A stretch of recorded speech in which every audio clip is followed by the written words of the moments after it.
So সেই বিষয়ে আমি আগেই ক্ষমা চেয়ে নিচ্ছি। এরপর আমরা প্রথমে আপডেট দিব যে আমাদের কাছে এখন শহীদের যে লিস্ট সেটি হচ্ছে আমরা সারা দেশে বিভিন্ন সোর্স ব্যবহার করে এবং যারা বিভিন্ন অর্গানাইজেশন বা ব্যক্তি উদ্যোগে বিভিন্ন ইউনিভার্সিটি স্টুডেন্ট থেকে শুরু করে আমাদের নিজস্ব ভলান্টিয়ারের মাধ্যমে আমরা যত ডেটা কালেক্ট করতে পেরেছি শহীদের বিষয়ে সব ডেটাকে মার্চ করে আমরা 1423 জন শহীদের একটি প্রাথমিক তালিকা প্রণয়ন করতে সক্ষম হয়েছি। তবে বলে রাখা ভালো, এই 1423 জনের মধ্যেও কিছু সংযোজন বিয়োজন হবে। এর মধ্যে হয়তো এখনও কিছু পুলিশ এবং বা ফ্যাসিবাদের দোসর ছাত্রলীগ বা অন্য কোনো সংগঠনের কেউ বা আন্দোলনে নিহত না হওয়া কেউ থাকবেন।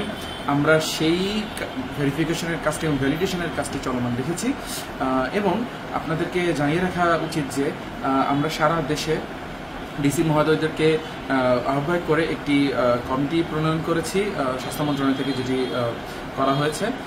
সেখানে ডিসি আছেন, এসপি আছেন, প্রত্যেকটি উপজেলার ইউএচএফ পিও ইউএনওকে সঙ্গে নিয়ে বৈষম্যবিরোধী ছাত্র আন্দোলনের পক্ষ থেকে অন্তত 2 জন করে প্রত্যেকটি জেলায় একটি কমিটি করা হয়েছে যারা এই ভেরিফিকেশনের কাজটি করছেন। আমাদের এন্ড থেকে আমরা ফোন কলের মাধ্যমে এবং তাদের সঙ্গে সরাসরি যোগাযোগ করে তাদের কাছ থেকে ডেটা এবং প্রুফ, যেমন আপনার হচ্ছে ডেথ সার্টিফিকেট, তারপরে হচ্ছে আপনার এনআইডি, এই সকল কিছু কিন্তু আমরা কালেক্ট করছি এবং তার মাধ্যমে আমরা ভেরিফিকেশন দিচ্ছি। সো এখানে আসলে ক্রস চেকিংটা নানা পর্যায়ে হচ্ছে, আমাদের এন্ড থেকে একটি হচ্ছে এবং এই যে ডিসি মহোদয়দেরকে প্রধান করে যে কমিটি করা হয়েছে তারা প্রশাসনকে এবং পুলিশ প্রশাসনকে কাজে লাগিয়ে একটি ভেরিফিকেশনের কাজটি চলমান রেখেছেন।